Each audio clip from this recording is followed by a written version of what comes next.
From giant farms keeping bananas from going extinct, to the factory churning out your Ben & Jerry's ice cream flavors, to one of the few dairies that's certified to make creamy gorgonzola cheese in Italy, to the farm producing beluga caviar that can cost nearly $6,000. We traveled the world to see how all these foods we love buying from the grocery store actually make it there.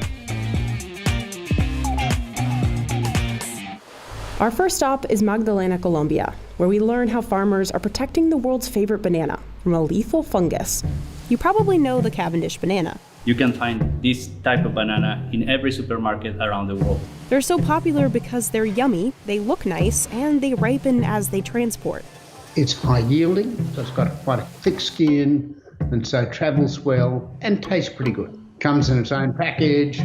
But there's a problem. They are sterile. They don't have seeds. No seeds means Cavendish bananas are clones of each other. So the only way to propagate them is in vitro, or by taking new growths called suckers from the base of an older plant. But since they're all genetic copies, Cavendish are really vulnerable to disease. The domino effect, if you have everything wrong with just one clone, one disease can kill everything, plant by plant.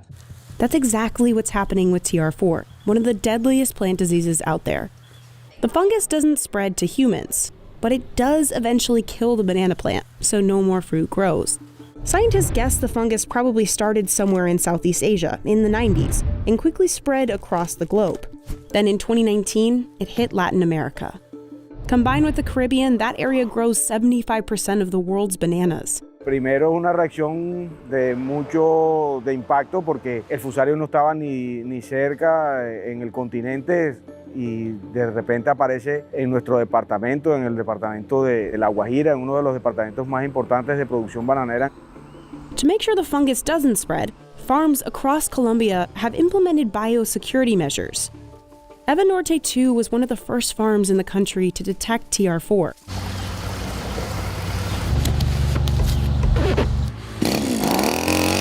Workers wash down and disinfect the underside of any car that comes in, just in case there's infected soil hiding in the treads. Entonces cualquier parte de nuestro indumentaria que entre en contacto con suelo puede convertirse en un factor de dispersión. Los zapatos los ubica en esta zona, se gira, se pone el overol y se colocan las botas de caucho con que va a ingresar al predio. El calzado es único, esto se considera zona sucia y esto es zona limpia. Zona limpia porque es la que está bajo el control de la desinfección que está de la salida hacia la finca. Antonio's team built cement paths throughout the farm. So on their way to harvest, workers aren't walking on open soil. Y hemos visto drásticamente cómo se reduce la cantidad de suelo que se adhiera a las botas. Once they've reached the area ready to be harvested, workers walk through a sanitizing footbath made of ammonium. En promedio aquí en La Guajira un pediluvio cubre entre 35 a 40 hectáreas. Donde hay focos, en esas zonas colocamos pediluvios adicionales para cubrir la entrada y la salida de esas áreas de foco. Out in the field, workers measure the banana fingers to make sure they're ready to harvest. They're usually ready about 12 to 13 weeks after the fruit stem shows up. One worker cuts down a 65-pound bundle, while the other catches it and carries it to the cableway. That cableway system brings all those banana bunches to the packaging plant. First, workers sanitize the bunches with chlorine. Con el fin de retirar cualquier insecto que pueda venir del campo dentro de la fruta, como en el caso de arañas. Then they check the bananas for quality and any signs of Fusarium damage. They cut off and throw bushels into a huge tank. That bath not only preserves the bananas, but washes off any of the latex that naturally occurs on the peel. The bananas get cut into smaller bunches of 5 to 7. Posterior a eso viene la parte de sellado, cubierta de coronas para el tema de protección para el viaje. Next come those famous stickers. Pasa a la etapa de pesado de la bandeja y por último está el área de empaque. Workers wrap the banana carefully so they don't bruise. That wrapping has holes in it so the bananas can ripen as they travel. No more than 4 hours after the bananas are harvested, those boxes end up on pallets, loaded onto trucks. En este caso, para el día de hoy tenemos 960 cajas de bandeja 3 libras y 960 cajas de Walmart. The bananas are trucked to the nearby port, where they're moved onto ships. This shipment's headed to the US. To make the ice cream base, the milk heads to the blend tank. Cream, milk, and lots of sugar are churned together. The factory goes through 6,700 gallons of cream every single day. Every ice cream flavor starts with either a sweet cream base or a chocolate base. Next, the mix master will pour in eggs, stabilizers, and cocoa powder if it's a chocolate base. Then it's piped into the pasteurizer. You can't see it happening, but hot steel plates are heating up the mix to kill any harmful bacteria. The newly pasteurized milk is stored in a tank for 4 to 8 hours, so the ingredients can really get to know each other. After making the two bases, they'll head to one of the 20 flavor vats to get a flavor boost. We're always coming up with new flavors, hundreds of flavors a year, and we usually narrow it down to about 3 or 4. We really love to bring our social mission values into our naming process. For example, empowerment to talk about voting rights. Before Ben & Jerry's famous chunks can be added, the mix has to get to below freezing temperatures. It's pumped through this giant freezing barrel, and when it gets to the front, it's finally ice cream. Along the way, it's quality tested, meaning lucky factory floor workers get to taste the ice creams. Then it goes into the first of 2 freezer visits. When it comes out, it's 22 degrees, and somewhere between the consistency of a milkshake and soft serve. Now for the best part, the chunks. Founder Ben actually didn't have a great sense of smell, which meant he couldn't taste much either. So his big thing was texture. That's why Ben & Jerry's has some of the biggest chunks in the ice cream industry. These chunks end up in flavors like half-baked, chubby hubby, or the one we're making, chocolate therapy. Workers dump in add-ins through the chunk feeder, from brownie bites and cookie dough globs to chocolate chunks, fruits, and nuts. They let us give it a try, but it's not as easy as it looks. Then it's finally time to pack those pints. Workers stack the empty containers into the automatic filler. The machine drops the pints into position and perfectly pumps in ice cream. It can fill up 270 pints a minute. The pints are pushed towards the litter and sealed tight. At this point, 6 pints every hour are pulled off the line for quality testing. Quality assurance personnel first cut pints open. They're making sure the ingredients are symmetrical and there aren't any big air bubbles. There is a small gap, but that's called what we call a functional void. If we saw large voids, it would be concerning. It's actually quite the workout, as you can tell. They also measure the weight and volume of pints to ensure that the right amount of ice cream makes it into each container. So we know the weight of the ice cream, and anything below 460 is not passable. Now back to the factory line. It's now time for the pints to take a second spin in the freezer. The ice cream has to get even colder, down to minus 10 degrees. The pints travel along the spiral hardener, a corkscrew-shaped conveyor belt inside a freezer. With the wind chill, it can get up to minus 60 degrees in there. After 3 hours, the pints are finally frozen and ready to be packaged. They're flipped over and shrink-wrapped into groups of 8. Together, they make a gallon. But you'll never actually see a gallon tub of Ben & Jerry's ice cream, because the company never wants its ice cream going bad sitting in the back of your fridge. Once the pints are packaged, they're ready to be shipped across the globe. Penicillium roqueforti, the fungus, is added to milk at the very beginning of the production process, in a big cauldron together with enzymes, rennet, and yeast.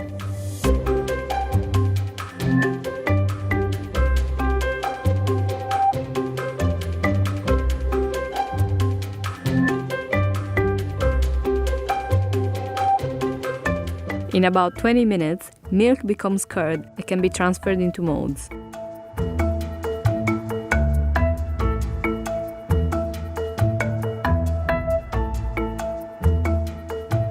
Each wheel is marked with the dairy's identification number. You can see number 16 here. That's Caseificio C. Invernizzi we visited. Here, between 450 and 500 gorgonzola wheels are made every day. To help the curd settle, wheels are turned 4 times and then left to rest overnight. Then they are salted a couple of times. At this stage, they weigh about 18 kilos, that's 40 pounds, but this number will drop to 12 kilos, 26 pounds, at the end of the aging process as excess weight is released. The salting rooms are warm and humid. This is also to favor the activity of yeasts inside the cheese. Mild gorgonzola wheels stay for 3 days and hard gorgonzola for 5.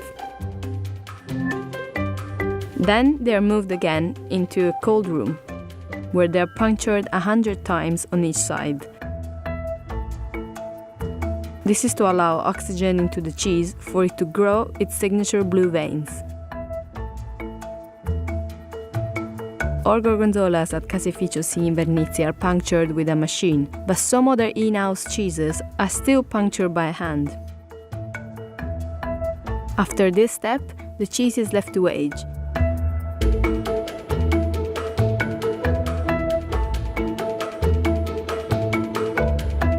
It takes 2 months for the blue, creamy gorgonzola and 3 months for the green, pungent one. Sturgeons take from 8 to 20 years to produce their eggs, depending on their species. At the top of the chain is beluga, which takes 20 years to mature. When ready, the belly of the fish is sliced open and the egg sac is removed.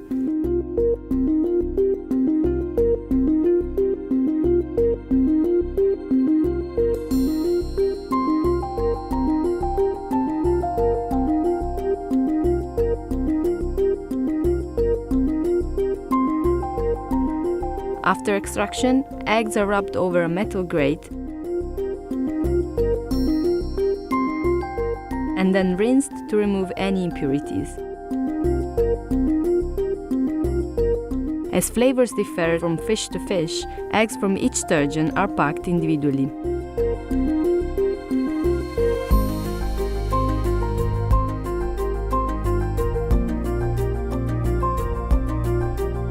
The eggs are then salted following the Malosol recipe, which means there is a less than 3% salt content.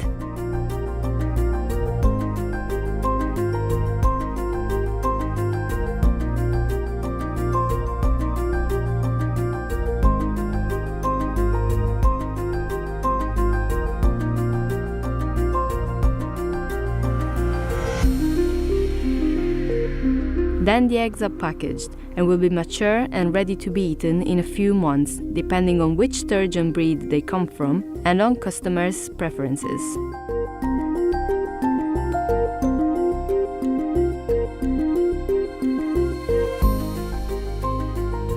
Nós temos uma capacidade produtiva diária à volta de 300 caixas, mais ou menos. Fazemos 30 mil latas por dia.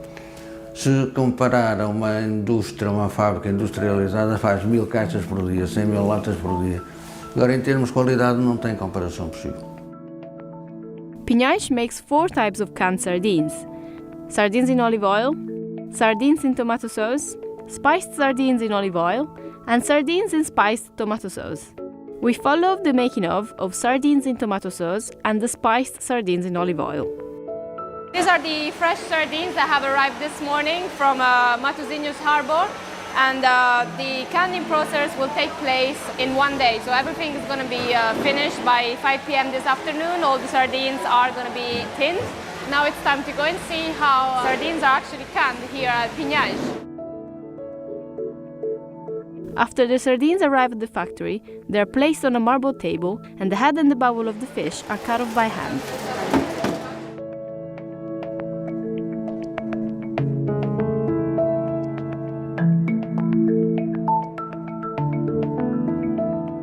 Then they are brined for about half an hour.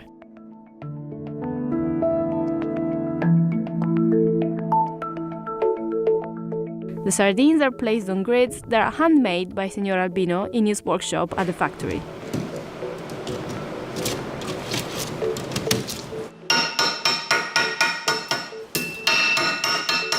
Then the sardines are rinsed to remove salt and steamed.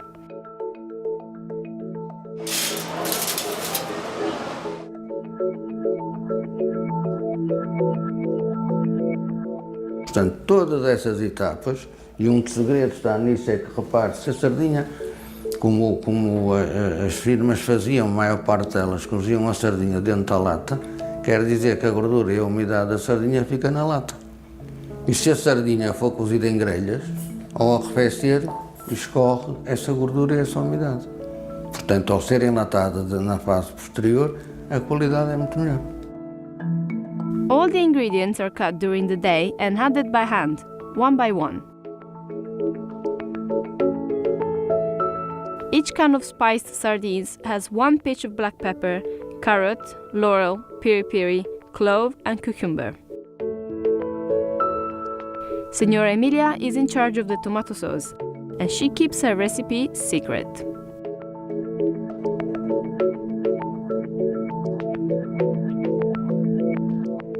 The fish are canned in tin plate tins, then washed and sterilized. These are the only 2 machines at the factory. These 2 ladies are in charge of quality control. They do that by listening carefully to the sound of each tin. This is the sound of a good tin, and this is a bad one. Tins are stored for at least 3 to 6 months.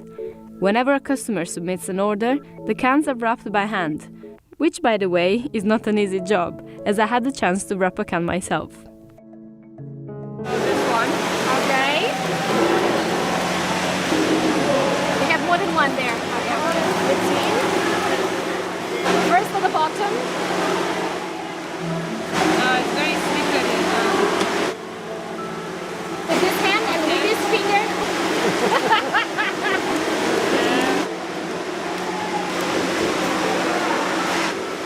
Too much tape, get big, no?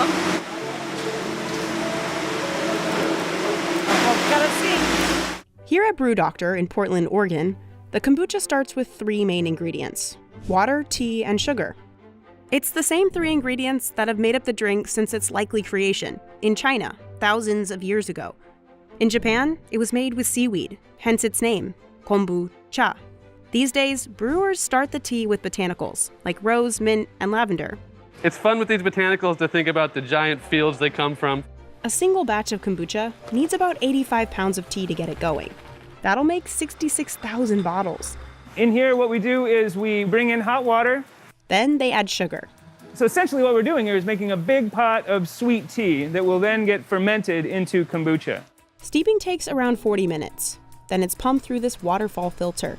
And all the organic material comes out. And so we partner with our local municipalities to compost. To ready the vat for the next batch of tea, this guy crawls in to clean it out. And that already brewed sweet tea heads to tanks in the fermentation room, where the tea first starts to produce alcohol. At 500,000 gallons total, all the liquid in here would almost fill an Olympic-sized swimming pool. The room is kept at a steamy 82 degrees Fahrenheit, and it smells kind of sour. And that seems to be where our kombucha fermentation is happiest. So we add the sweet tea into the tank where there's already a SCOBY. A SCOBY is a symbiotic culture of bacteria and yeast. Essentially, it's a living organism that kickstarts the fermentation process.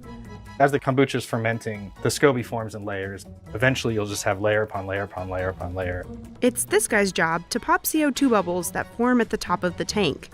The SCOBY's bacteria eats up the sugar and creates carbon dioxide, which makes kombucha bubbly, and alcohol.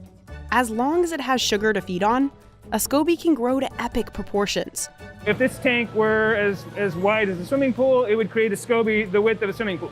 This batch has been fermenting for just over 3 weeks. At this point, Brew Doctor's kombucha has about 3% alcohol by volume. Compare that to a light beer, which sits at 4.2 ABV. Dude, it's so good with alcohol in it. Oh, no. Cheers. Cheers. Every fermented food, from yogurt to kimchi, has trace amounts of alcohol. You can't feed yeast sugar and not create ethanol. That's natural. Brew Doctor pays annually for a distillery license. But because Brew Doctor sells its kombucha as a soft drink, the team has to remove most of the natural alcohol, bringing it from 3% to under the legal limit of 0.5%. They use this machine, common in the wine industry. This column is heated slowly at low temperatures. Cones spin inside to spread out the liquid. A cool vapor evaporates, carrying the small alcohol molecules with it. It's a very elegant, mechanical way of taking ethanol out of a liquid without affecting the nature of the liquid. That fancy machine cost Matt $1 million. but now we're responsibly selling a non-alcoholic product to our consumers. Testing is also required by law, but it's another complicated and expensive step in the process. This alcohol testing machine can cost up to $40,000. Each bottle gets a label warning of the trace amounts of alcohol. At this point, the alcohol is well under the 0.5% limit. Next, it's packed and shipped. Hey, Mike. Hey, Allison. How are you, honey? Awesome. How are you? Well, it all starts here in the bog. You might recognize it from those commercials. Hi, we're Ocean Spray cranberry growers. And this is our 100% juice. Starting in the middle of September, the Gilmore family begins preparing its 100 acres of bogs for the wet harvest. Normally, the bogs look like this. Come right on. Dry fields. You can walk on this and not damage it. The cranberries grow just like this in a layer of sand, peat, gravel, and clay. We use water to harvest the cranberries, but they don't grow submerged in water.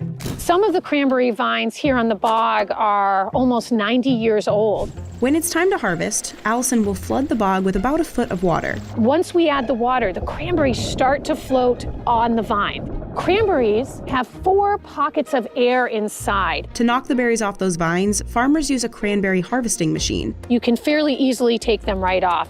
The harrow that Ben is using, he actually built that. The berries pop off and float to the top. Then for the fun part, farmers strap on some waders and trudge out into the water.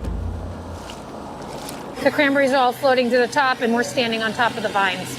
There isn't anything quite like the experience of standing in a bog, but it does feel like I'm being hugged by all the cranberries. I do love that.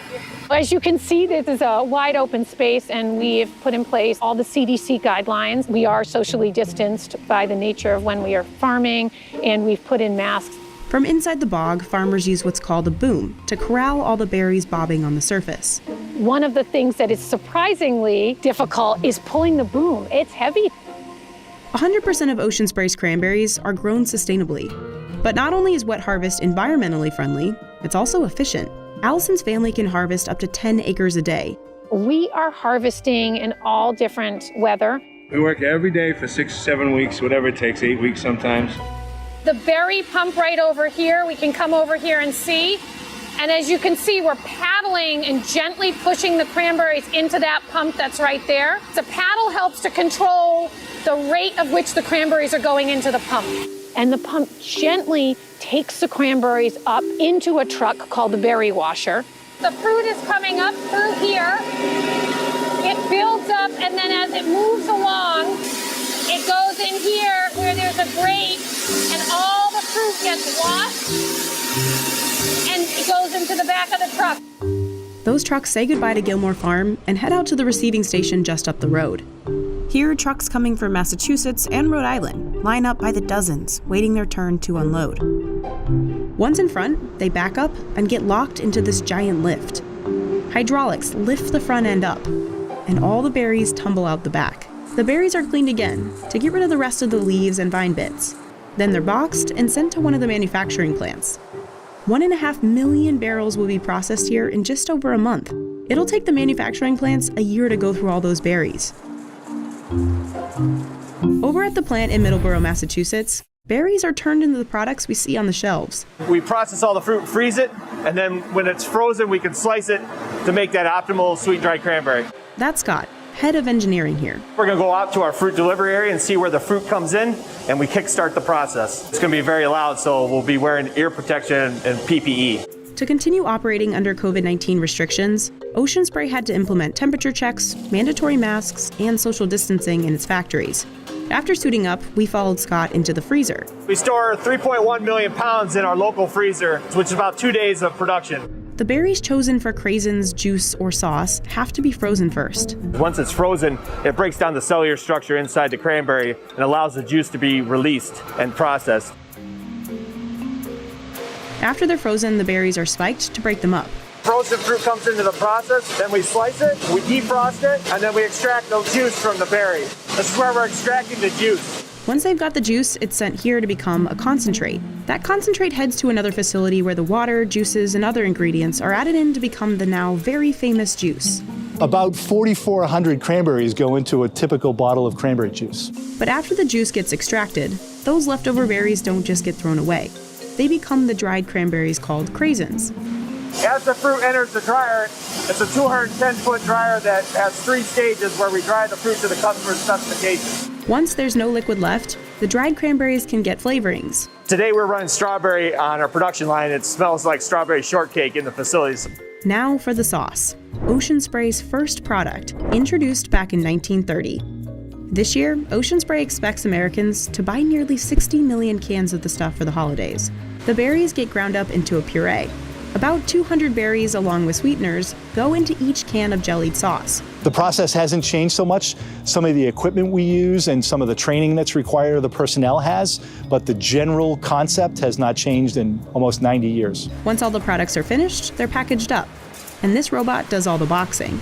This is our finished goods cooler where we store product that's waiting to go out to the customer. We have 3,500 pallet spots in here and a total of 5,500 at the site. So less than 3 weeks, we turn all the inventory over here in the cooler. Between all the flavors of craisins, juice, and sauce, Ocean Spray has more than 250 SKUs, or product types, on shelves across the globe.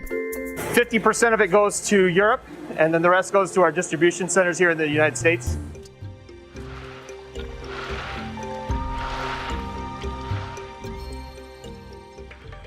First, they have to find the key to this whole operation: salty brine water underground.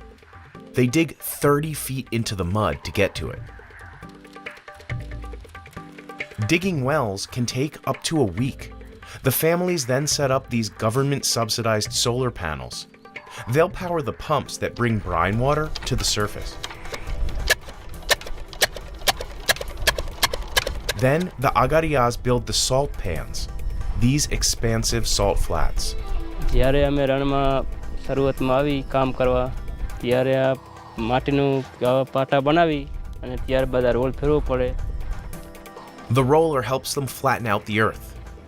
અંદર કરી જાય role ફેરવી એટલે જમીન મજબૂત બની જાય એટલે મીઠું સારું બને. They'll make 10 to 20 pans, all by hand. It's back-breaking work. Now, working in the desert is not a joke. Everyone in the family pitches in to help. પાટા ચાલતા એટલે અમે 3 જણા. Then the farmers will release the salty brine water from the wells. It flows between the pans. By the last pan, the water reaches the 24% salinity needed to form big salt crystals. The farmers are so skilled that they know it's the perfect salinity simply by tasting the water. तो ये जो square है उसमें minimum 300 से लेके 400 तक salt निकलेगा. Over the next few months, as the water evaporates, salt crystals form. દંતારા ખેંચવાના લોખંડના આવે દંતારા હોય એ ફેરવવાના. This rake costs $22, too expensive for many of the farmers. દર વર્ષે લેવા જઈએ તો મેર ન પડે એટલે હાથે નાથે રિપેરિંગ કરીને 2-3 વર્ષ ચલાવીએ અમે. They have to rake the salt crystals every day for the first 3 months. એટલે કા ફેરવવાનું કારણ હજી તો ફેરવી તો એ મોટું થાય ને કે ઉપલું ને ઉપલું. They start raking early each morning to avoid the hottest part of the day. કે જો પહેલા તો મીઠું ઓછું હોય એટલે તો એક જણો ખેંચે એટલે હાલે એટલે અને બીજા પછી વધી જાય ને મીઠું પછી એકથી દંતારો હાલે નહીં પછી 2 જણાને જ ખેંચવો પડે. But working here can be really dangerous. The life expectancy of a farmer is about 60 years because not only do they face extreme temperatures, They are dealing with subsoil brine, which is highly acidic, and and exposure to that subsoil brine also comes with a lot of problems in skin. મને તો પહેલા તો ચામડીના રોગ થાય છે એટલે 1 મહિના લગી તો રૂજ જ ન આવે અને ચામડીનો રોગ ઈ પહેલો જ કારણ કે પહેલા પેનિયાથી ને શરૂ થાય. many of the Agarias become blind from years of the bright sun reflecting off the white landscape. And because they're so far from the nearest village, accessing medical care is often too expensive. અમાર નાના જો આવડી તો મીઠું છોટી ગયું ને તે ભાંગતા હતા અને એમને પગે જાણકી ફોડકી દઈ ને પછી મીઠામાં તો રૂજ આવે જ નહીં રણમાં એટલે પછી વધતું ગયું. જો દવાખાને લઈ ગયા તે તોય ન મટ્યું. 1 વર્ષ 2 વર્ષથી 2 વર્ષ લગી એમને એ ફોડકી મોટી મોટી થઈ આખો પગ હડી ગયો. પગ પછી કાપ્યો પછી 3 દિવસ જીવા 3 દિવસ પછી ડેથ હો ગયું. Despite these conditions, the Agarias live and work out here until spring, when the salt is finally ready. They harvest 3 times. The first produces the best quality salt. They leave in April, usually with over 1,000 tons of salt, and they'll sell it to a trader like Rafiq Rahimbai. नमक रण में से लेता हूँ, खरीदता हूँ, खुद का कोई प्रोडक्शन नहीं है, अगरिया से मैं खरीदता हूँ. His team picks up the harvest with trucks. Once it arrives from the Ran, उसको हमारा ऑफर में डालते हैं, उसके आगे हम उसको क्रशिंग करके दोनों स्क्रू में वॉशिंग करते हैं. वॉशिंग करके हमारा सेंटीपीस के अंदर नमक जाता है और सेंटीपीस वो पानी अलग कर देता है और नमक को अलग कर देता है. Rafiq employs 200 workers at his factory in Tikar, processing and packaging salt. He says he loses about 20% of the salt during the washing and draining process. फिर उसको हम उसमें अंदर आयोडीन डाल देते हैं. आयोडीन डाल के उसको क्रशिंग करते हैं. It gets packaged and sold as edible powder salt and as crystal salt to be made into soap, detergent, and baking soda. This whole process refines the salt and makes it more valuable. So Rafiq can sell his product for upwards of 60 times what the farmers make. Now the process of making Peeps takes just 6 minutes from start to finish. So what's inside a Peep? There are 4 basic ingredients: sugar, corn syrup, gelatin, and air. They all combine to make the marshmallow base. But making that marshmallow isn't easy. Cooking and setting it takes hours. It's very important because Peeps have to be a specific density when they're deposited onto the belt to make sure that the marshmallow is stable. The 6 minutes begin when the marshmallows hit the production belt. For the chicks, those are just deposited. For our 2D shapes, it's basically like a cookie cutter. There's already a thin layer of colored sugar on the belt. Just Corn makes 19 colors of sugar, but yellow is our most popular color for chicks and bunnies, followed by pink and then blue. The sugar is colored in these giant drums. The Peeps move on a conveyor belt. They go into an enclosed area that's covered so that when the sugar blows around, it's contained. It's very quick. Any sugar that doesn't stick gets recycled for the next batch on the belt. And Peeps aren't exactly known for their nutritional value. Each chick has 6.8 grams of carbs, and 6 of those come from sugar. Then it's on to the most important part. Peeps become Peeps when they get their decorations. So when they're chicks and they get their eyes added, when they're bunnies and they get their nose added, that's when I would say they officially become Peeps. The decorations are made with edible wax, then squirted onto the Peeps with precision. We have an entire QA team that checks everything frequently throughout the entire production process. We also have associates who check for decoration and making sure that their eyes are in the right spot. We manufacture Peeps all year long. We produce the most Peeps for Easter season, but because they're on shelves starting really in January, we are producing them in the summer and fall. But there's a reason Easter is the brand's time to shine. Acme Smoked Fish is a 4th-generation, family-owned smoked fish company based in Brooklyn. You've probably seen Acme products in well-known markets, like Whole Foods and Zabar's. But what you might not know is that they also sell anonymously to some of the most famous bagel shops and specialty stores in the city. Meaning, if you've ever ordered lox on your bagel in NYC, there's a decent chance it came from Acme. You realize half New York City would not exist for smoked fish if it wasn't for this place. The 100-year-old business produces about 15 million pounds of smoked fish products every year. To see how Acme makes its legendary products, I met up with Adam Kaslow, the company's 4th-generation co-CEO. So gross. Adam joined the business in 2006 along with his cousins and sister. My great-grandfather became a smoked fish wagon jobber in 1906 and was just competing for that American dream. His dream was to one day open up his own smokehouse, and he did that at the very end of his career. Today, we're in the 4th generation of Acme, and so the 4 of us are keeping the family legacy alive and well. Over the years, Acme has significantly expanded its inventory with products like whitefish salad and poke bowls. But there's one thing that really put them on the map. Their classic smoked Nova salmon. The salmon is expertly trimmed and scraped so that it can fully absorb the salt during the brining stage. It will brine for about 7 days before ultimately undergoing Acme's signature smoking process. The origins of smoking fish are really around preserving food for a later date. So in Europe, people in the 1600s would salt their fish to keep it for extended periods of time.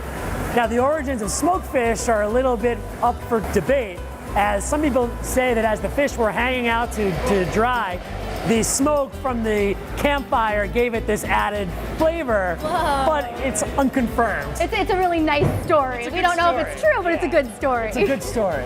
The salt gives it about a 30-day shelf life, and the smoke really adds that flavor. So this oven has been the original smoker that we've had at Acme since its existence. Back in the day, they would just light fires on the floor of the smokehouse. That sounds very safe. It was not safe. But the principles of smoking really haven't changed. We're gonna turn these fans on, they're gonna blow air throughout the oven, dry out the fish, and after about 3 to 4 hours, we'll turn on the smoker and fill this room with wood burn smoke. After smoking, most products are packaged and shipped out to stores across the country. Welcome to Oda Tofu. I get here at 2:30 in the morning, Monday through Saturday, make tofu and start the day. The night before, workers pull out giant bags of soybeans sourced from Iowa. And they're dried soybeans, so they're very hard. You could hardly break it with a hammer. When we soak them the night before, then they become really soft. It takes 10 hours of soaking. Depending on the temperature of the outside, we tend to soak them longer if it's colder or shorter if it's hotter. We want that pure white in the soybeans. Yeah, these are still pretty good. Cooks transfer the soft soybeans to one of 2 grinders. We grind the soybeans, make a slush. Then we put it into our cookers, which cook to about 100 degrees Celsius. Then the mixture flows through a giant pipe into a filtering bag in the pressing machine. This machine squeezes out the soy milk. The milk comes out the other end and drops into another filter. So we double filter it to get as pure of soy milk as we can. Okay, this is hot. What's left is a byproduct called okara, basically the leftover bits from the beans like the shells. So this nylon that catches the rest of the okara. People use it in like baking recipes and stuff like that. But also we give it to farmers to feed their cows and pigs. Some of the soy milk gets bottled by hand. It's sold across Portland, but the rest gets turned into tofu. Our tofu is made out of 3 ingredients: soybeans, water, and coagulant. The mixture first gets a splash of coagulant. So we use our nigari, traditional Japanese coagulant. We can adjust the amount of coagulant that we use to make the firmness that we want. I will actually make a firm, so I'm gonna add some more coagulant because it could be separated from the curds in the water a little bit more. It's kind of like making cheese, right? Like in cheese, the coagulant separates the whey or liquid from the proteins, which clump up into curds. That takes about 15 minutes.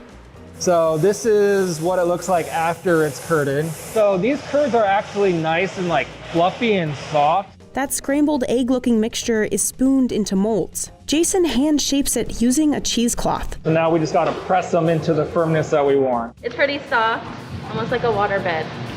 We make medium, firm, and extra firm. It depends on how much water we squeeze out. The curds on the firm and the extra firm are finer and harder, so it's easier to get water out. The medium's nice and soft. A hydraulic press then helps squeeze out the water.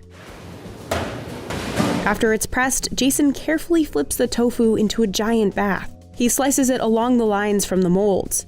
Tofu headed to restaurants is placed in buckets. Some of it gets fried into what's called age. So he is a master at chopsticks. Yeah, that is not easy to do with the flimsy tofu. Blocks bound for stores get fished from the water and put in boxes.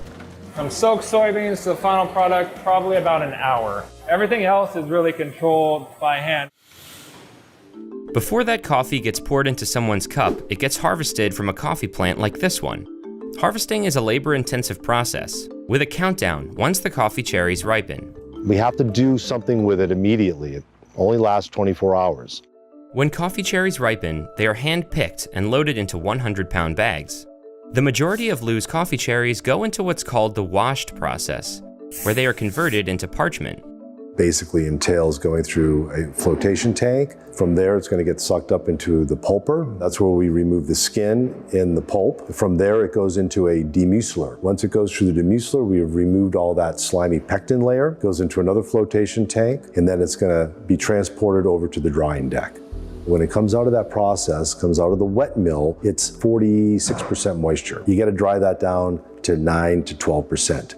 After drying in the open overnight, the parchment is loaded into a mechanical dryer for 24 hours. Then we can move it into our warehouse.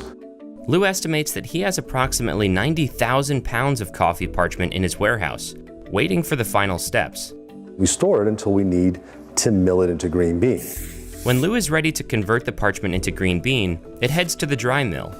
That dry milling process does several things. So first, it's going to hull it, it's going to polish it, then it goes into a classifier, which pulls out all the different sizes. From there, the green bean heads to the gravity table. Beans that are too light because they are overripe, underripe, or damaged by pests float to the top and are discarded. The rest of the top-grade product continues on to the optical sorter, which removes any remaining impurities. Coffee is one of those products that any little defect is going to throw off your cup. This is what will eventually get roasted and become what we know as coffee. In a normal season, Ka'u Coffee Mill will produce close to 160,000 pounds of green bean, which gets sold to coffee shops and roasters throughout the state and internationally.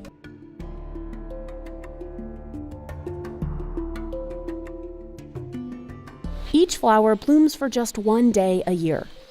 Izy koa fa haniry asa fleran'ny lavany dia tsy maintsy fatsika ohatran'izao zany ampiasaigna andeha haniriagna fleran'ny lavany. Raha atao meky zany fleur po mety ho simba. Tsy atao mafy a. Izay. Vita zany ny fleur. Raza Finsalama works alone and can pollinate up to 500 orchids a day. It takes about 9 months for a pod to grow. The price of this vanilla bean has skyrocketed in recent years due to rising demand and the destruction of crops by cyclones. In 2018, vanilla hit a high of nearly $600 per kilo, more than the value of silver. It's since dropped to $250 a kilo, but that's still a lot. And those prices are really attractive to thieves. Maharegny lavany lafo vidy dia lasa mivadiky ny lohany mangalatra. So many farmers in the region are arming themselves and patrolling their fields at night, when thieves usually strike. Thieves stole 20 kilograms of farmer Berlin Ronnery's harvest, leaving his vines bare. Hanafika zareo amin'ny tegna miamby, voatiry an-tegna tafy mampiasa.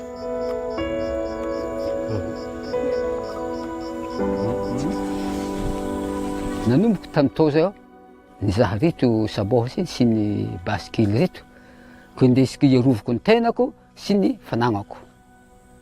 In 2018, officials estimated 10% of the year's harvest was lost to theft. Eto zany tragno anaha, tragno fambolagna fitaova, sady tsy ampiasagna lavany. He often sleeps out here overnight. Lasa miasa loha lava zany amin'ny fiambiasagna azy satria mpangalatra andeha handroba, andeha handrava. Tegna tsy tafandry mieritreritra azy.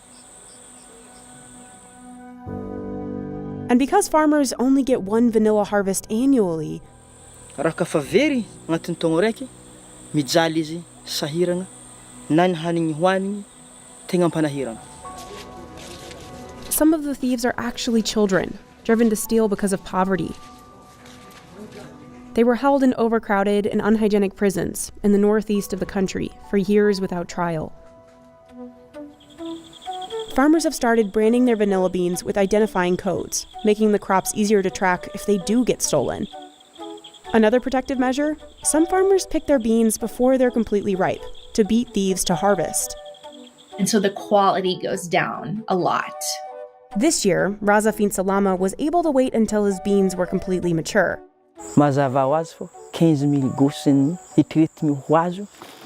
Farmers have to move quickly because the pods start fermenting immediately once they're picked. They pack the vanilla pods in 40-pound bags.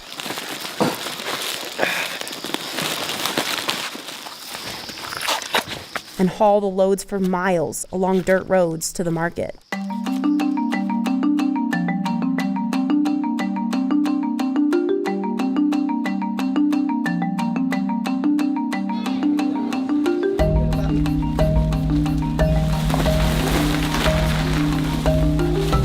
Traditionally, middlemen, called comisioner, bought these beans in their raw green state, and they held a lot of negotiating power over the farmers, since the beans spoiled quickly.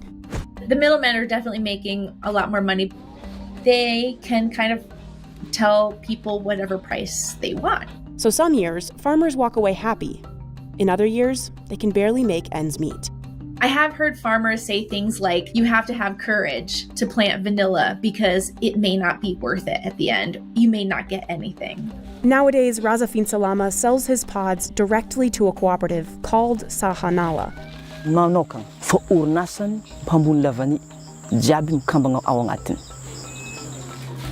Sahanala representatives check the bean quality and the brand on the bean and pay the farmers directly in cash, cutting out the middleman and promising a consistent price.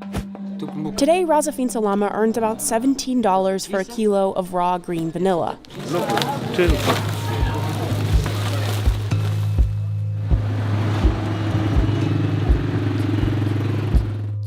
Sahanala takes the beans to one of its processing facilities, employing thousands of workers across Madagascar. But even these large operations still have to protect against thieves. Raha ny valeuran'ny vanille izay hitantsika eto amin'ity toeran'ity androany dia manodidina ny 2 380 000 euro. The facility has electric fences, surveillance cameras, and private security patrolling at night. Anisany antony mahatonga zany fepetra rehetra noraisina iarovana ny lavania ny hasarobidiny sy ny valeurany. But it'll still be another 3 months of painstaking work before the vanilla is export ready.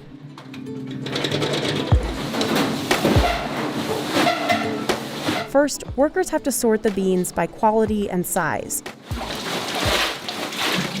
Next, they wash each bean to remove any impurities.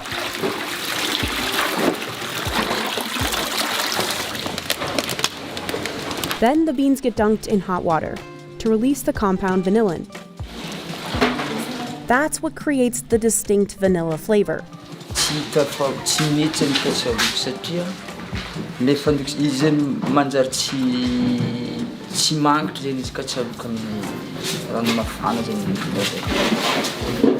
The beans need less than a minute, depending on how ripe they are.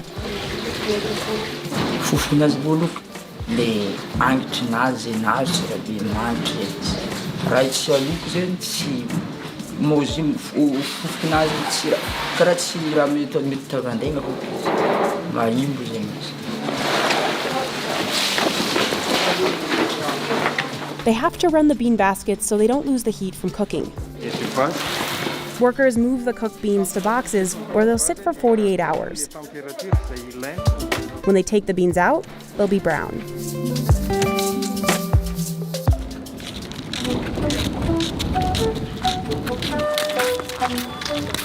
Eto aoriana aketo zany dia misy an'ireo ankizy izay mitatotra lavany izay andeha ho atapy amin'ny masoandro.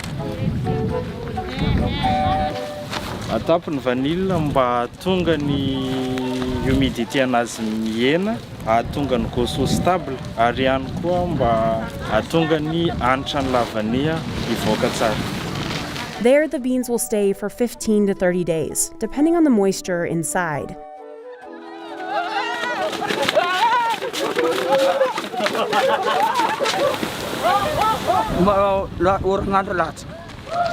Nats kan ngorangan kila nya bae bung anung klavan ilam tam labas.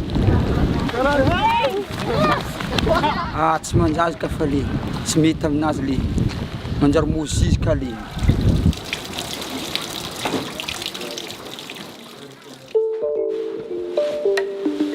Zareo zany manao triage manala le vanille tsy mitovy ny couleur anazy. Zany hoe misy tam'le vanille somary masaka loatra nandrahoana dia iny mila alana mba tsy afaka hohanina. In the packaging room, they massage the beans to release the oils and the vanilla fragrance. Careful not to damage the beans, they group the pods in bunches. Then they check that there are no stray metals, like nails, hidden inside. Workers then weigh the boxes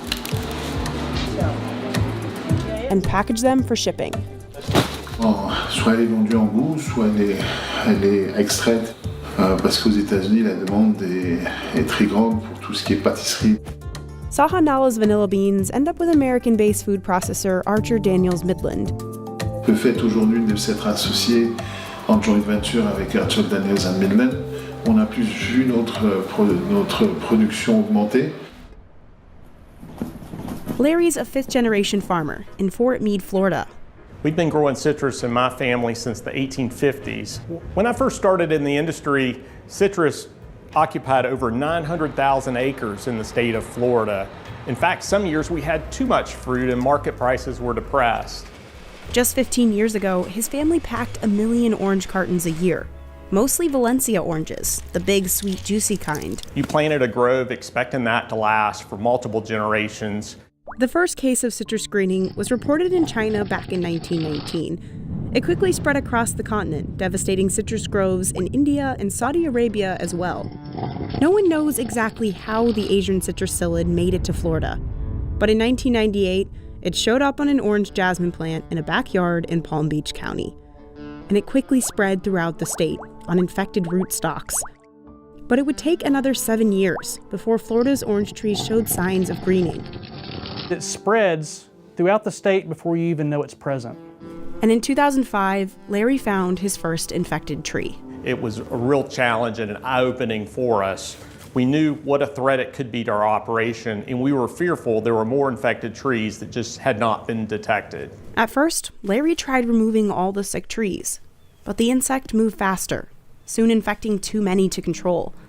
When a psyllid munches on a citrus tree, it leaves behind the bacteria that causes greening, here in the vascular tissue. The bacteria replicates and blocks this important highway for removing nutrients. Underground, the root systems thin and die out. Above ground, you notice the yellow pattern, the dark green spots. If you can see me through the canopy of this tree, that means this tree is really, really sick. While the trees do keep bearing oranges for a few years, the fruit essentially never ripens. You see it's small in size, it remains green, and when I cut this fruit, you see an odd shape. You can still eat the fruit, it's just not as sweet. The orange juice from this fruit has lower sugar content or bricks than normal fruit, but there's nothing wrong with the juice.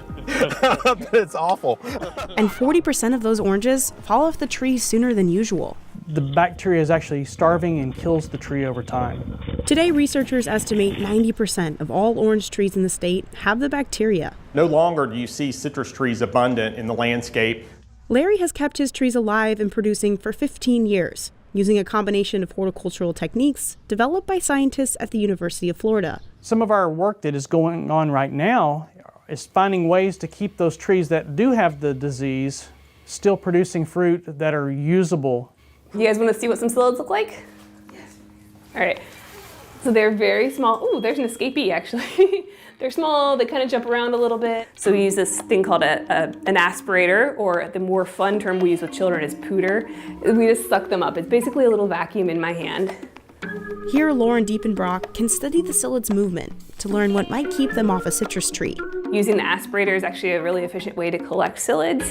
She's figured out a few things that detract psyllids. First, this pink clay. It's sprayed on the trees to hide the leaves from the insect, which uses light wavelengths to see. One study showed the clay was more effective than insecticides. The second thing Lauren is researching is these 8-foot wide sheets of plastic called reflective mulch. The idea is that it should make it where the psyllid can't find the host plant. It could be that it blinds them or causes a visual deterrent. Has it worked? Somewhat. We do get psyllids. We do get them, but we do get them at a reduced rate. A few years ago, farmers discovered that putting plastic bags around baby trees could help them grow stronger before infection. Lauren's now studying how effective these individual protective covers, or IPCs, actually can be.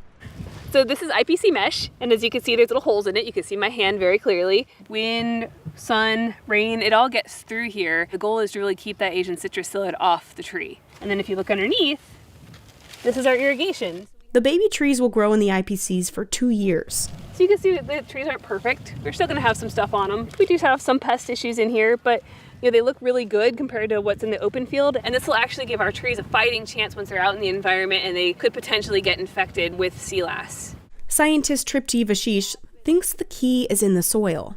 We have been learning that the trees need these nutrients to fight infection. The citrus trees, because of this disease, have very small roots or fewer roots, so they are not very efficient in picking up the nutrients. It's like a job of 10 people needs to be done by one person, same with the roots. She figured out that giving smaller doses of fertilizer and water more frequently helps the sick roots absorb nutrients better. And it's similar like us, 6 small meals each day rather than 3 big meals are better.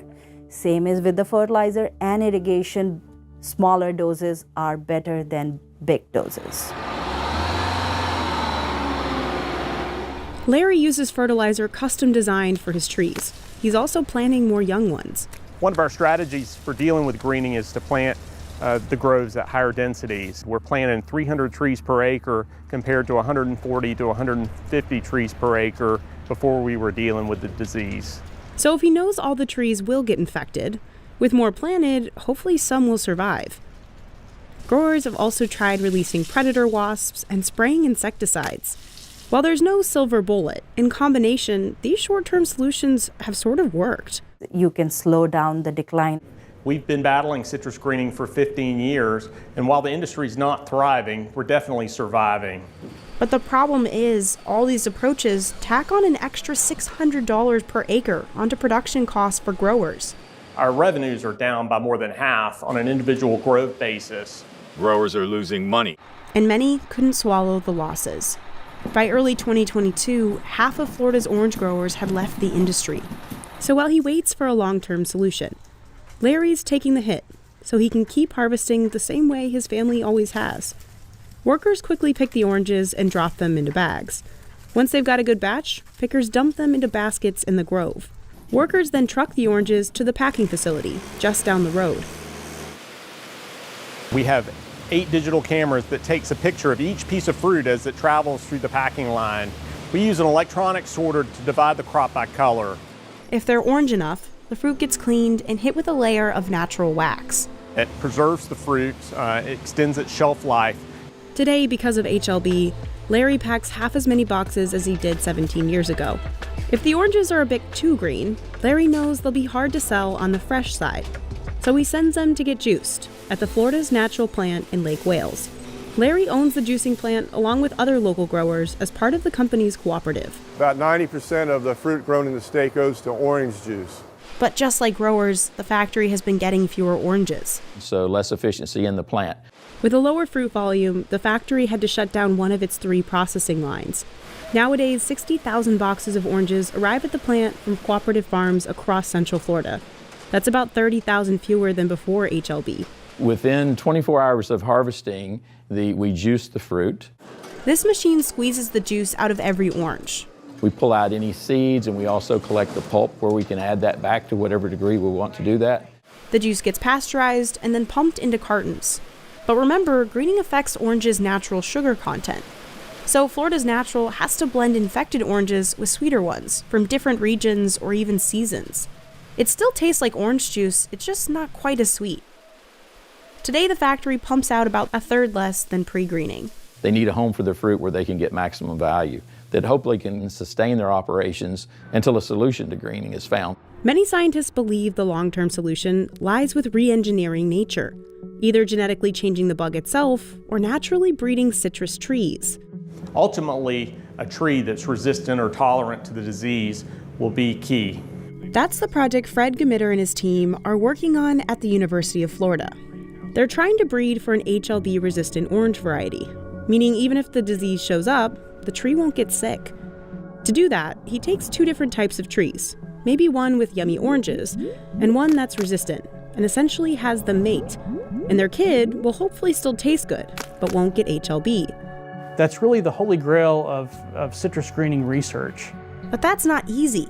Finding a resistant orange is like looking for a genetic needle in a haystack. It's extremely difficult to breed new oranges. We know of some kinds of trees related to oranges that are resistant, and we're trying to access the genetics of those resistant types by making crosses. Fred says it could take more than a decade. So it's long term. There's always an element of serendipity in this. But armed with that miracle-resistant tree, they could be better prepared to tackle future diseases. It's a global, interconnected world we live in. People and plant diseases move about pretty freely, and so there will be another problem, another disease come along. I believe science will continue to deliver new tools that will make growing citrus easier over time. I look forward to those days. I'm sure we'll have other challenges that we'll face in time, but today citrus greening is here to stay. This is John Vigliata. He began his career on the water when he was 13 years old. I started putting oysters in cages in 1995. This aquaculture farm sprawls over 884 acres, the size of over 147 Roman Colosseums. It includes a hatchery, nursery, and part of Virginia's Mobjack Bay. Farming an oyster begins in the hatchery. Here, biologist Chris Smith puts 3,000 adult oysters into a shallow tank called a spawning table. Then, he artificially creates the conditions that cause oysters to spawn. We're controlling the temperature in the tank specifically. It's the all-you-can-eat buffet, getting them ready to spawn. When the oysters spawn, they release their eggs and sperm directly into the water. The eggs and sperm are put into tanks, where they turn into oyster larvae. 1 billion oyster babies are produced in these tanks every year. They remain there for about 3 weeks, feeding on algae and growing shells. We grow about 7 different species of algae to create a menu for our oysters and clams. It's amazing to see the algae kind of bloom and then to watch the oysters and clams grow in our facility. It's very gratifying. When the oysters get to be about a 1/4 inch long, they are placed outside in upweller tanks. And it's a system in which allows a large quantity of water to be flown past the oysters, giving them a superabundant amount of food. After about 2 months of feeding, staff check on the size of the oysters. We'll take these oysters here that are larger and they'll go in a cage to go overboard. And then these oysters here will go back into the system for a further grow out to where they can get to be this size and eventually go in a cage. The cages full of oysters are then tossed into the Mobjack Bay. We have about 2,500 to 3,000 cages. Contained in all the cages that we have out in the Mobjack Bay, you probably have somewhere around 30 million oysters. That is a lot of oysters. If all of them were harvested at once and put into your freezer, you could eat over 800 oysters every day for 100 years. And you would still have leftovers. Nicely done. Farmers monitor the weather closely. Excessive rainfall can dilute the salt in the water, which could kill the oysters. And water temperature is also a factor. Oysters grow best between 60 degrees Fahrenheit and 80 degrees. If you go above that, it just gets so hot that they will stop growing or slow down significantly. If it goes below that, they go dormant. If all goes well, after 6 months, the cages are removed from the water and the oysters are brought to a separator. This machine sorts them by size. If they are not big enough to sell, they go back in the water. Oysters can take around 1 to 2 years to go from hatchery to market. After separation, market-sized oysters are washed, tagged with order information, and boxed. Once the oysters come out of the bay, the clock starts ticking. The team has to harvest the oysters, transport them to the shop, add ice, package them, and place them in the cooler within 2 hours to meet FDA guidelines. The boxes are put into a refrigerated truck and shipped to distributors across the U.S., who pay around 40 cents per oyster. In Virginia, wild-caught oysters actually sell for less, around 30 cents. We probably sell our market oysters to 10 or 15 different states in the country, but our oysters end up everywhere. And occasionally, for local orders, John delivers himself. Gotcha. And then you have the tag here. All right, thank you very much. Okay. Customers say that they're fresh, they're delicious. Since 1996, they've gone from farming 100,000 oysters per year to 3.5 million in 2019. Besides selling oysters to eat, the company also sells around 70 million baby oysters each year to farmers up and down the East Coast. Aquaculture is one of the fastest growing food production sectors in the world. While the amount of seafood caught in the wild has not increased by much since the 1980s, demand is up nearly 150%. Aquaculture is filling the gap. It is predicted that by 2030, 60% of the fish available for human consumption will come from aquaculture. Virginia has made a big bet and doubled down on farming oysters. Today, the state is the largest oyster producer on the East Coast. But the pandemic has hurt business. Like no natural disaster that we've ever had. Oysters' market value and restaurant orders plummeted. So we're getting hit both with reduced orders and a reduced price for the product that we do sell. And on top of that, after a stellar 2019, John stocked the bay, hoping for an abundant future. We have a record amount of product in the water, and our sales are off almost 50%. While 2020 was a roller coaster ride for Ward Oyster Company, sales have finally started to pick up. John is optimistic about the future. No matter what happens, he plans to be on the water. I love being out on the water. My office is on the water. You can't get it much better than that. And salt water is in my veins. Workers can harvest about 2,000 limes in a day. They load them onto trucks headed to the packaging facility.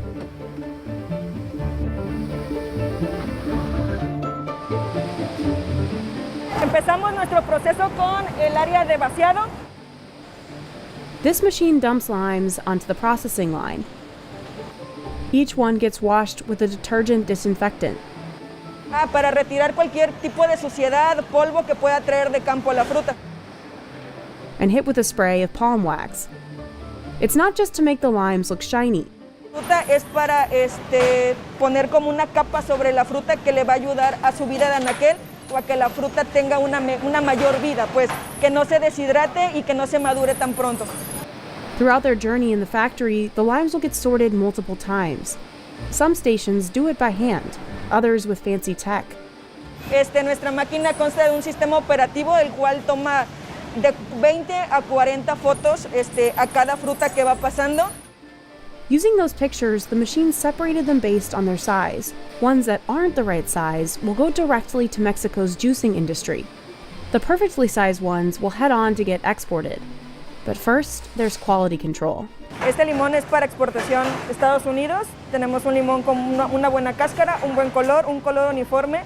Y si lo partimos o lo abrimos, tenemos una buena cantidad de jugo. After they pass this final test, the limes are ready for packaging and shipping. The majority of the limes produced in this region end up in the United States. Demand for limes has been increasing for decades as Latin American and Asian cuisines became more popular. But in 1994, after a new free trade agreement went into effect, the floodgates for Mexican limes opened. Now, the US is the biggest importer of limes globally, doubling the amount it purchased from Mexico in the last 10 years. To keep up with demand, Mexico increased its production 50% in the same decade. These trucks can come up to 3 times a day to load up the supply of fresh milk and transport it to the Cabot plant. Here it will become either butter, cottage cheese, sour cream, yogurt, or of course, cheese. Cheddar cheese. It takes Cabot about 10 gallons of milk to make just 1 pound of cheese. To make Cabot's signature cheddar, first the milk is pasteurized. The milk is then poured into a huge vat where a starter culture of bacteria and the special enzyme called rennet are added in. This combo jumpstarts the process of curdling the milk into cheese. And as the cheese is formed, big steel wires break it down into small curds and a liquid known as whey. Once the cheese curds are cooked through, the whey and the curds head to the finishing table. Here, the whey is drained out. Salt is added in to cut some of that acidity. This is also the point where Cabot can add in herbs and other ingredients to make their specialty flavors, like super spicy habanero and the cheese for us weaker heat seekers, the pepper jack. After that, everything's mixed together. Next, the cheese curds are squeezed together to form massive 40 or 60-pound blocks. Those blocks are then sent to the aging room, where they're left in a temperature-controlled space to mature. These folks are the cheese graters, the people responsible for making sure Cabot's cheese is aging up to their world's best standard. On average in our inventory, we have close to 70 million pounds of cheese that we repeatedly will sample on an everyday basis. Some days we're evaluating up to 150 samples or vats a day.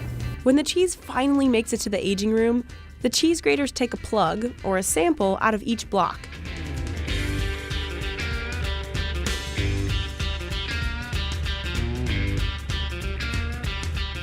Good flavor. It's a good Monterey Jack, a little salty. And Monterey Jack is typically a short-aged cheese, so younger cheese. It's got moisture added to it, make a unique profile. As the cheddar gets older, the flavors that develop become more intense. Yeah, every batch tastes a little bit different. 1,000 different farms, I mean, the mix is always going to be a little bit different. Cheese is a living organism. Graders like Gina and Ted determine when a cheese block is ready to be cut. The blocks head back to the factory for the finishing touches. An industrial slicer breaks those puppies down to a more edible 8-ounce block. Then it's sealed in plastic and boxed up in crates. Those boxes of Cabot's signature cheese and all 50 of their other flavors will end up in stores across all 50 states. This is definitely one of the landmark Chicago staples of food that you have to try if you're in town. There's usually a line out the door. The popcorn starts off with a hybrid of butterfly and mushroom kernels, which are grown just for the company. The kernels are then air-popped, which means no oil is necessary. Once air-popped, the kernels are set aside while the caramel heats to an optimal temperature. There are a total of 7 ingredients in the caramel crisp flavor. Garrett Popcorn wouldn't tell us all of them, but it did say 2 were water and caramel, while the other 5 can be found in most pantries and refrigerators. The smell of the caramel is overwhelming and it's beautiful, and it's taking all of my willpower not to just grab a piece of that caramel crisp. I'm really surprised that none of the popcorn itself is being crushed by the weight of the caramel. That's because the caramel crisp begins with butterfly kernels.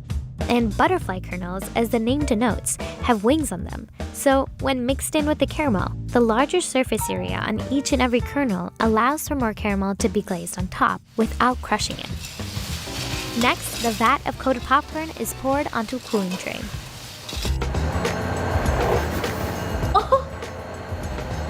Oh my god, it smells so good. And we're doing this not to make it clump, right? Am I doing a good job? Good. I was booted out. So Eric here stepped in because we only have a small window until the caramel crisp cools off, and we needed to separate it enough so that when it cooled off, there was no clumps. And we have to do this so lightly so that we don't crush the popcorn. Next comes the cheese corn. It's made with mushroom kernels that are round and fluffy. After popping, they're smothered with a mouth-watering cheddar cheese sauce. But beware, Garrett's cheese corn has a reputation for staining your fingers. It all starts in the fields. Machines called vibradoras shake ripened olives out of the trees. Cuando tú vibras una pata, todas las vibraciones se van al exterior. La pata nunca vibra hacia abajo, hacia la raíz. Vibra hacia arriba. This method doesn't damage the branches or the tree trunk. It just makes the ripe olives fall to the ground. Benito says he's never harvested so few olives in a season. Una sequía tan larga, tan horrorosa en nuestra zona. Satellite images show just how dry this area has become. winter precipitation was down by more than a third. Trees that don't get enough water are tougher to farm. It's harder to pull the olives off the branches because el olivo está chupando la poca agua que pueda tener el producto, el fruto. Entonces está tomando, es como si estuviera comiendo un poco de la aceituna, por así decirlo. In 2019, Benito would gather around 8,000 kilos of olives in a day. Some days this season, he barely gets 1,000 kilos. El olivo, allí hay muchos olivos que no están en condiciones ni de que este año ni del que viene puedan volver a una producción adecuada. It's also stiflingly hot. En mayo, una época muy importante para la floración del olivo, en nuestra zona vinieron unas calores que quemaron mucha flor. Eso hizo que se perdiera mucha cosecha. Benito says winters are also less severe. And without enough water, the trees won't grow. Pues se ve un poco mermado en su deficiencia y no tiene sustento donde poder recuperar esa energía, digamos. The damage to the trees gets worse every year of the drought. Here's what happens to the olives that do survive. Farmers unload their crops in processing facilities run by Decoop, and a conveyor belt carries thousands of raw olives an hour. They're gently washed to remove any remaining dirt from the groves. But the value of their crop isn't set. The olives have to be taste tested first. Extra virgin olive oil is the least processed. It's extracted not through the use of heat or chemicals, but by grinding the olives and pressing out the oil. That's what makes extra virgin the most expensive type of olive oil. But it's also considered healthier because it retains all of its natural vitamins and antioxidants. First, machines blend the olives into a thick paste. Pasa a unos molinos de molturación de acero inoxidable de martillo, que son necesarias molturar la aceituna completamente para luego pasar a un batido. El batido es necesario para preparar la pasta de masa de aceituna para la extracción posterior. Then, massive decanters extract the oil out of the mush. They also keep the olive waste, called alperujo. After it's composted, it's used as fertilizer or fuel. Este proceso más moderno es más sostenible, más ecológico. Por eso ha sustituido al anterior, porque no hay agua residual.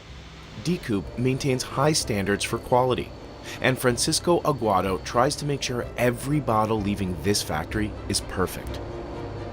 The new olive oil is stored in huge stainless steel tanks. Nitrogen fills the gap at the top of the canister to keep the oil fresh. It's kept in the dark at a constant temperature. Decoop has the biggest olive oil storage facility in the world. It can hold 300,000 metric tons. That's 1/3 of an oil tanker. The tanks can keep oil fresh for up to 2 years. Each batch of olives has a distinct fragrance. Pues puedo decir que huele como a campo, a tierra húmeda, un olor muy bonito, muy agradable. Finally, the olive oil is poured into bottles and sealed.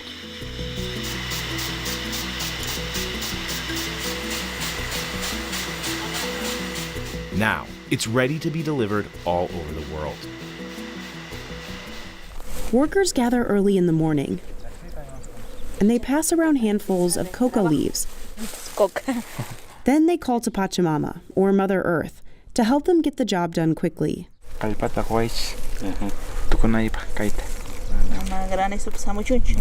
Ignacio says the plant acts as a mild stimulant that gives them strength. Ignacio and his family sow the seeds after the soil has been harrowed and fertilized. About 7 months later, they harvest the crop by hand.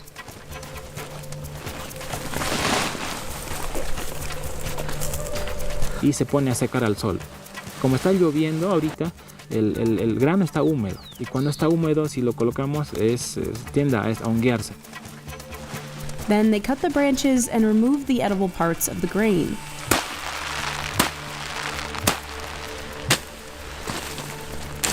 El trabajo de la cosecha de la quinoa es cansado, sí, es cansado.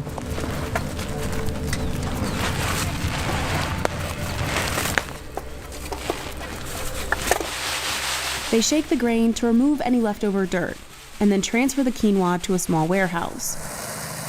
Gracias al apoyo que tengo de mis hermanos y de mis padres, entre todos hemos ido trabajando un poco más. Listo para la planta. About a decade ago, Ignacio and his family would have traveled across the country to sell their quinoa. Nosotros teníamos que llevarlo a otro lugar, ¿no? Al mercado local, llevar quizás hasta Juliaca, hasta Puno, ¿no? Para poder venderlo. Cosa que hacía un trabajo de más, ¿no? But that's now the job of Copain Cabana, a cooperative that represents more than 600 farmers in southern Peru. De ahí fue la iniciativa para poder nosotros como productores unirnos, ¿no? Hacer un equipo, en formar una alianza con unos productores de otras zonas también. Representatives from cooperatives like Eusebio visit the farms to inspect the grains. The cooperatives pay farmers like Ignacio about $1.50 per kilo. Pues le damos asistencia técnica, le facilitamos con maquinaria, le facilitamos con insumos, ¿no? Para que tengan. Sin embargo, no les regalamos, sino también es al costo del productor. About 1,200 tons of quinoa are processed every year at the cooperative's facilities. Once the quinoa reaches their warehouse, workers thoroughly wash it twice to remove a bitter chemical called saponin. Porque si no se hace un buen lavado, entonces tiene cierto amargor la quinoa.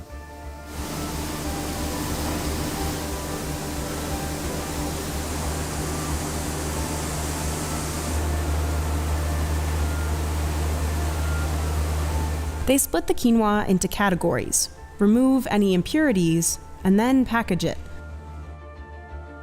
It'll make its way overseas. The cooperative says it exports to the US, the European Union, and Japan.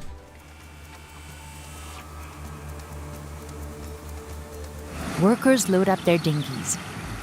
They commute 10 miles along the Rio dos Peixes. Then they hike into the rainforest. Evanilson Krishi Morima is the president of the Apiacá tribe. Mas para identificar outra pessoa que está em longa distância, né? Para a gente saber a direção certa. They're headed to Brazil nut trees that grew thanks to these guys, the agoutis. The rodents bury the fallen pods to eat later. So when the rodent has a bad memory, there will be a new tree. If a rodent is eaten by a jaguar, there will be a new tree. The Brazil nut trees can live to be 500 years old. They reach 165 feet tall, as high as a 15-story building, and their trunks over 6 feet wide. Because they are usually above every other trees in the canopies. Collectors wait for the pods to drop naturally between November and May. That's what makes this such a sustainable nut. Each tree drops about 300 pods every season, and they can come down at 50 miles per hour. If you are down there and one of these things fall in your head, you're dead. Catar ouriço por ouriço, por fazer montinho e jogar lá no. Then they get to work cracking. Como eu cortei meu dedo, né? Dentro desse ouriço tem aproximadamente varia de 15 a 30 castanhas dentro. They make their way back, this time carrying bags that are roughly 100 pounds. Pega uma caixa de supermercado e lava a castanha. Workers will spread them out on beds to dry them in the hot sun. Depois da secagem, a gente pode embalar. Coloca num saco limpo. The Apiacá once numbered in the tens of thousands, but they haven't had an easy past, facing massacres, persecution, epidemics, and enslavement from rubber tappers. And now there's less than 1,000 Apiacá left. In the 1900s, they started selling and exporting nuts to Europe. They depended on middlemen from big cities who made the trip to their remote village to buy nuts for just 6 cents a kilo. Não tinha ninguém para recorrer, era o jeito de entregar a nossa produção com preço bem mínimo, né? It wasn't lucrative enough, and many families left the industry altogether. It collapsed big time. When the price of the nuts is so low, then it is not an incentive to people to harvest it. While agricultural cooperatives aren't a new concept, environmental technician Antonio Vieira Gimelo thought it might work for the Apiacá. So he joined 4 tribes across Mato Grosso into one cooperative called Copama. The collectors would then sell directly to the cooperative, cutting out the middlemen completely. And the idea saved the local nut industry. E hoje em dia já estão trabalhando com R$8 o quilo, né? That's about $1.64 a kilo. It may not sound like much, but it's more than a 2,000% increase from the 6 cents collectors made before. Workers then transport the dry nuts to a processing factory in the town of Juruena. Uma viagem aí de 500 quilômetros de distância para esse produto chegar até na Copavan. Once the nuts arrive, workers transfer them to the dryer. They'll stay here for 10 to 12 hours. Lá é colocado lenha, manda o vapor para cá, secou, manda para os barracões onde ela vai ficar estocada para a gente estar trabalhando durante todo o ano. The factory tries to stock up, so they have enough supply to last the 6 months of the off-season. They're dried again for 4 days to extend the shelf life. Then they had to get steamed to loosen up the shell. A gente leva para torragem e depois elas voltam para fazer a seleção final, que é o processo de tirar casquinhas, ver se tem alguma danificada, separar o restante da quebrada da inteira e fazer um empacotamento que é para levar. Here in New York City, Junior's is an institution. But its cheesecakes aren't actually made in the city anymore. In 2015, the company moved to this New Jersey plant. When we took over this building, because we didn't have the space to do it out of Queens. 240 workers whip up millions of cheesecakes and layer cakes here every year. Not surprisingly, every batch starts with the most important ingredient. This year we'll probably go through about 7 million pounds of cream cheese. Junior's partners with Kraft Heinz, the maker of Philadelphia cream cheese. Workers unwrap each of those giant blocks of cream cheese and tip them into the mixing bowl. So far we have cream cheese, we have sugar, we have eggs. Still to come, we have some heavy cream, some vanilla, and I think that's just about it. It's kind of simple. Workers roll these giant mixing bowls over to the assembly line. To speed up production, Alan added automatic depositors. It gets pumped up here into here. This is going to meter out exactly the right amount. First, workers drop a slice of vanilla cake, not graham cracker crust, into each pan. We use cake on the bottom because this is a recipe that my grandfather created in 1950. It's a lot of work just to make the bottoms. Slowly, the pump works its way through the entire batch of batter, plopping perfect dollops into each pan. Then this guy knocks out any excess air. On this line, they're making strawberry swirl cheesecake. The swirl used to be piped by hand, but this robot took over the gig in 2017. Next, the cakes head to baking. But this step also has a unique twist. A lot of bakeries use rack ovens where you just slide the whole rack in and slide the whole rack out. It doesn't work for our cheesecake. His team bakes the dense cakes in a water bath. Spreads the heat evenly. The bottoms of the cakes don't burn. They rise up like a souffle. You can see how the cakes are literally above the pan. When they're golden brown, workers pull out the trays and pour out leftover water. Then they test the internal temperature. They take temperatures for food safety, but I can see with my eyes. After they've rested, the cakes aren't jiggly anymore. We don't do jiggly, we do Junior's. Using this repurposed pizza oven, bakers can heat the pans just enough to release the settled cakes. After the cheesecakes get depanned, we bring them into our blast freezer. Alan keeps it at a balmy 0 degrees inside. But it's not just plain or swirl cheesecakes in this freezer. The company whips up dozens of different flavors of cheesecakes, layer cakes, and desserts. The chocolate mousse cheesecake is hit with a heaping pile of mousse, doused in a waterfall of chocolate, and covered in mini chocolate chips. There's also the pumpkin layer cake cheesecake. Robots and bakers work together to ice it. Leftover cake tops are ground up to make the crumb that goes around the edges. All the finished and chilled cakes converge on the packaging line, from the pumpkin cheesecake to the 24 mini cheesecake variety pack bound for Costco. Workers place each cake in a box, slap on a label, and put it in an even bigger box. that all heads to the freezer a second time. This will all be gone within 30 days. Right now it's enough space, but I can see maybe next year us needing even more space. This is going around the whole country. Most of the 6-inch cheesecakes end up in one of the 12,000 supermarkets supplied by Juniors. From Wegmans to Kroger, Publix, Stop and Shop, ShopRite. Tomato ketchup is one of the world's most popular condiments, and it can be found in many households around the world. We have it with burgers, fries, and just about anything that we can think of to complement our meals. Heinz is one of the market leaders in ketchup, selling over 650 million bottles of ketchup around the world every year. We visited its European factory in the Netherlands to see how the world-famous condiment is made.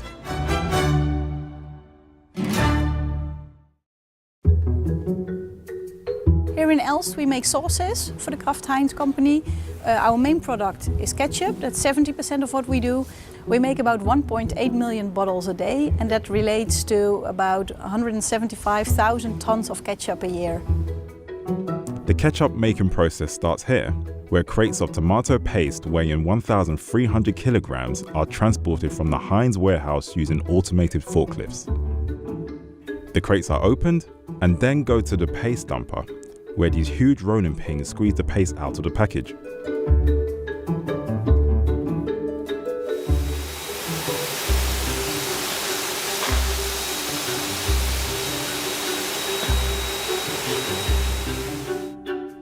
After the paste has been extracted, it sits in a storage bin where it's mixed with water to give it a smoother consistency. This makes it easier to transport to the storage tank, where it will sit until moving on to the ketchup kitchen. This is our ketchup kitchen, and this is where we actually produce the tomato ketchup.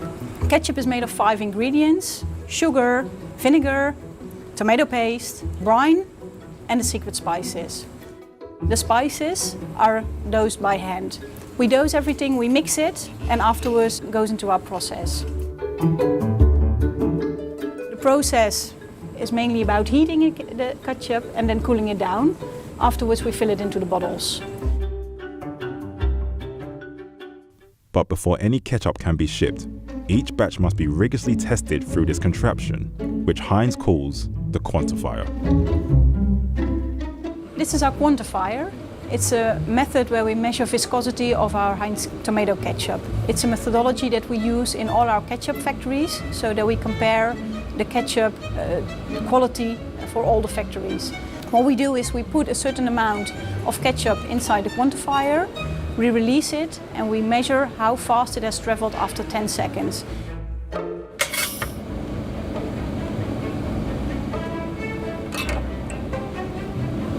10.5, within range. It's a special method designed by Heinz. The ketchup cannot move faster than 0.028 miles per hour. If it has traveled too far, we have to block it, cannot sell it. If it's within the range, we can release it.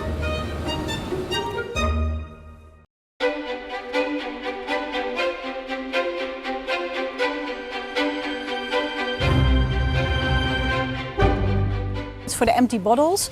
They go into the filler. We have 70 filling heads. It's a filler that works by weight. So a bottle comes in, we check the weight of the empty bottle, we fill it to the proper weight with ketchup, and then we check again if we reached the filling weight. The boxes with caps are emptied at the bottom floor by the operator and transported upstairs.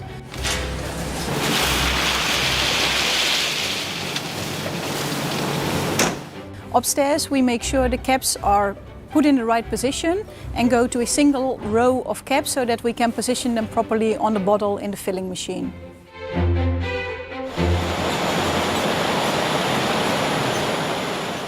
And for this bottle we have 3 labels, so we have a neck label, a back label and a front label. These labels are self-adhesive, so we don't need any glue for it.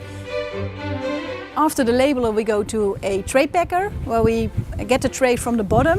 We fold it around the bottles. After that, put a shrink wrap around it and make sure the bottles are tight and packed in the tray.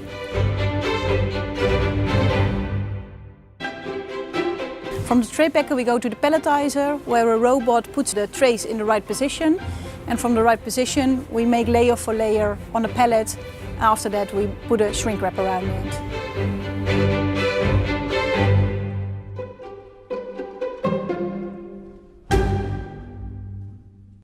Now that we've seen how its iconic ketchup is made, how did Heinz become the prominent brand it is today? Heinz was founded in Pittsburgh in 1869 by a 25-year-old named Henry John Heinz, who began his business by selling his mother's horseradish recipe. Over the years, Heinz expanded his catalogue, selling pickles, vinegar, and eventually tomato ketchup, which launched in 1876. It was a roaring success, and in 1886, the company began shipping the sauce to the UK. Following the overwhelming popularity of Heinz ketchup, Heinz started producing 13 million bottles a year and exporting them all over the world, which explains why you're never too far from a bottle of Heinz tomato ketchup.